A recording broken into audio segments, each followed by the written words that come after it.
বহিৰাষ্ট্ৰত আলফা স্বাধীনৰ ঘাটি ইয়াৰে ম্যানমাৰ স্থিত আলফা স্বাধীনৰ ঘাটিত আক্ৰমণ দেওবাৰে অহা খবৰ মতে ইজৰাইল ফ্ৰান্সত নিৰ্মিত ড্ৰোন ক্ষেপণাস্ত্ৰৰে কৰা আক্ৰমণত নিহত হৈছিল প্ৰদীপ অসম গণেশ অসম আৰু নয়ন মেধি কিন্তু সোমবাৰে আলফা স্বাধীনৰ সেনাধ্যক্ষ পৰেশ বৰুৱাই সংবাদ মাধ্যম যোগে দিলে এক বিশেষ খবৰ আক্ৰমণত নিহত হোৱা নাই চৰাইদেউৰ প্ৰদীপ অসম আঘাতপ্ৰাপ্ত প্ৰদীপ অসমক জীৱিত অৱস্থাত উদ্ধাৰ কৰা বুলি অৱগত কৰে পৰেশ বৰুৱাই ইয়াৰ পাছতেই সকামৰ আয়োজন চলোৱা ভাতৃয়ে প্ৰদীপ অসমক উদ্দেশ্যি ক'লে আমি মানসিক চাপত আছো আপুনি মূল খুঁটিলৈ উভতি আহক আলফা পৰিয়ালত শাৰীৰিক মানসিক বুলি যাই যি আছে সিয়ে গম পাব এইটো কি পৰিস্থিতিত থাকিবলগীয়া হৈছে তেখেতে আমি এইটোৱে বিচাৰোঁ যাতে মূল খুঁটিলৈ ঘূৰি আহে আনহাতে ইয়াৰ নিহত গণেশ অসমৰ বাসগৃহৰ দৃশ্য মৃতদেহ অবিহনেই তিলনীৰ ৰীতি নীতি সম্পন্ন কৰিছে পৰিয়ালে বাঁহবাৰী গাঁওবাসীয়ে পৰিয়ালৰ সৈতে মিলি সম্পন্ন কৰিছে সকামৰ কাম কাজ মাতৃৰ মৃত্যুৰ পাছত গণেশ লাহনক ডাঙৰ দীঘল কৰা বৌয়েকে ৰোমন্থন কৰিছে স্মৃতি 1994 চনত শিক্ষানুষ্ঠানলৈ ওলাই গৈ কেতিয়াও ঘূৰি নহা গণেশ লাহনৰ কথা মনত পেলাই আবেগিক ককায়েক একেবাৰে মই LP স্কুলৰ পৰা তুলি তালি ডাঙৰ দীঘল কৰিলোঁ তাক আজি তিলনি হৈ গ'ল আমাক যেনে তেনে ডেড বডিটো হ'লেও ঘূৰাই দিয়ক ককাই ভাই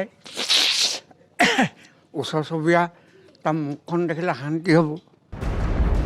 ইয়াৰ মাজতেই নতুন চাঞ্চল্য দৰং জিলাত প্ৰায় এমাহ পূৰ্বে গুৱাহাটীত কাম কৰিব বুলি চিপাঝাৰৰ কদমতলীৰ এইখন ঘৰৰ পৰাই ওলাই গৈছিল মাতৃহাৰা ভাস্কৰজ্যোতি নাথ তেতিয়াৰে পৰা কোনো সংসূত্ৰ নথকা 22 বছৰীয়া ভাস্কৰজ্যোতি নাথক বিচাৰি হাহাকাৰ পৰিয়ালৰ শেহতীয়াকৈ আলফা স্বাধীনৰ শিবিৰত ভাস্কৰজ্যোতি নাথৰ মৃত্যু হোৱা বুলি সন্দেহ প্ৰকাশ কৰি পৰিয়ালটো শোকত ভাগি পৰিছে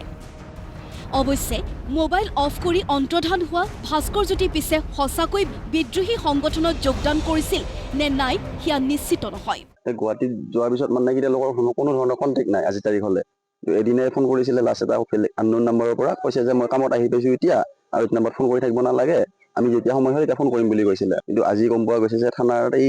য'ত নেকি আলফা কেম্পত মানে বোমা আতংক হৈছিলে এয়াৰ ষ্ট্ৰাইক কৰিছিলে তাত মানে নিহত হোৱা বুলি গম পাইছোঁ ইফালে চিপাঝাৰৰ ভাস্কৰজ্যোতি নাথৰ সৈতে একেলগে ঘৰৰ পৰা ওলাই আহিছিল 18 বছৰীয়া জিন্তুমণি নাথ পিতৃহাৰা জিন্তুমণি নাথ কলৈ গ'ল বৰ্তমান ক'ত আছে বিদ্ৰোহী সংগঠনত যোগ দিছে নেকি নানান কথাই ঘেৰা কৰা পৰিয়ালটোত এতিয়া হাহাকাৰ বাপা তই যেতিয়া আছে তাতে ঘূৰি অহা বাপা মই তোক বেছি ৰখি আছোঁ মই যাব তোক আশা কৰি ৰখি আছিলোঁ তই মহিলা কিয় ক'লি জিন্তুমণি নাথ আৰু ভাস্কৰজ্যোতি নাথ একেলগে ওলাই গৈছিল হয় দুই বন্ধু আছিল একমাহ আজি 6 দিন হ'ল একো খবৰ পোৱা নাই আজি এটা খবৰ পাইছোঁ যে ভাস্কৰজ্যোতি নাথৰ ডেড বডি পোৱা বুলি কিন্তু আমাৰ ভাইটিটোৰ একো খবৰ পোৱা নাই পলাকবাৰীত কাম কৰিব যাম বুলি কৈ থৈ গৈছে ঘৰত ভাইটি যদি ভালে কুশলে আছে পৰেশ বৰুৱাক আহ্বান জনাইছোঁ আমাক ভালে কুশলে ভাইটিটো উভতি দিয়ক আনহাতে ৰাজ্যজুৰি তীব্ৰতৰ হৈছে আলফা স্বাধীন বিৰোধী অভিযান সোণাৰীত অভিযান চলাই আৰক্ষীয়ে আটক কৰিছে আলফা স্বাধীনৰ 7জন লিংকমেন আলফা স্বাধীনৰ শিবিৰত হোৱা এটা আক্ৰমণ আৰু ইয়াৰ পাছত পোহৰলৈ নানান কাহিনী তাৰে মাজতেই এটা প্ৰশ্নক লৈ অব্যাহত আছে বিতৰ্ক আচলতে বহিৰাষ্ট্ৰত থকা আলফা স্বাধীনৰ শিবিৰত কোনে কৰিলে আক্ৰমণ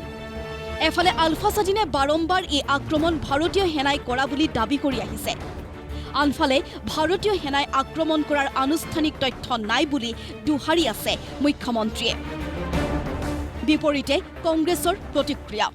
কিন্তু নিশ্চয় ইয়াত ৰাজ্য চৰকাৰৰ ভূমিকা হ'বই হিমন্ত বিশ্ব শৰ্মা ডাঙৰীয়াৰ ওচৰত গোটেই তথ্যবোৰ আছে আৰু তথ্য নথকাকৈ এটা ড্ৰোন ষ্ট্ৰাইক হ'ব নোৱাৰে পাকিস্তানী উগ্ৰপন্থী নাই বাংলাদেশী উগ্ৰপন্থী নাই অসমীয়া আমাৰ মানুহবোৰ সেই শিবিৰত বসবাস কৰিছে অসমৰ সন্তানৰ ওপৰত ড্ৰোন ষ্ট্ৰাইক কৰিছে সকলোৱে বাট চাই আছিলোঁ যে কেতিয়া তেওঁলোকে আৰ্ম চাৰেণ্ডাৰ কৰি আলোচনা পক্ষত আহি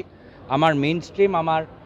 অসমীয়া সমাজত তেওঁলোকে যোগ কৰিব সেইটো আমি বিচাৰিছিলোঁ যে যি এটা আলোচনা প্ৰক্ৰিয়া যি প্ৰক্ৰিয়াত আমি কিছু ধাৰাবাহিকভাৱে আগবাঢ়ি গৈছোঁ অলপ সেই প্ৰক্ৰিয়াত আমি বাধা আমি সন্মুখীন হ'বলৈ আমি দেখা পাইছোঁ আৰু কিয় আলোচনা ৰাস্তাটো এৰি আজি ড্ৰোন ষ্ট্ৰাইক অসমীয়া সন্তানৰ ওপৰত কৰিবলগীয়া হ'ল। এই ঘটনাটোৱে যি শান্তি প্ৰক্ৰিয়া এটা আৰম্ভ কৰিছিল 2023 চনত এইটোক ব্যাঘাত জন্মাব নেকি, তেখেতসকলৰ আন্তৰিকতা কিমান আছিল সেই কথাটো আজি আমাৰ মনলৈ আহিছে। সেই গতিকে আমি পুনৰ দাবী কৰিছোঁ অসম চৰকাৰ ভাৰত চৰকাৰে স্পষ্টীকৰণ দিব লাগে ত্ৰিপাক্ষিক বৈঠক হোৱাৰ পিছতো কিয় এনেধৰণৰ এটা আক্ৰমণ আলফাৰ শিবিৰত হ'ল আৰু ইয়াৰ ফলত আকৌ অসমত অশান্তিকৰ পৰিস্থিতি হ'ব নেকি। Government of India has not informed us that there was any strike. বমটো পাতি মাৰিলেতো অসমৰে মাটি যাব, অসমৰে স্কুল যাব, অসমৰে ৰাস্তা হ'ব। তেওঁলোকেতো অসমৰ ভালৰ কাৰণেহে এটা আন্দোলন কৰি আছে, ইয়াত কিয় বেয়া কৰিব? যদি বেলেগ জেগাত ৰিটালিয়েট কৰে মই নাজানো, কিন্তু অসমত ৰিটালিয়েট মানে কি? মোক মাৰিছে কাৰণে মোৰ নিজৰ ঘৰখনকে মই ভাঙি দিছোঁ, সেইটোতো হ'ব নোৱাৰে।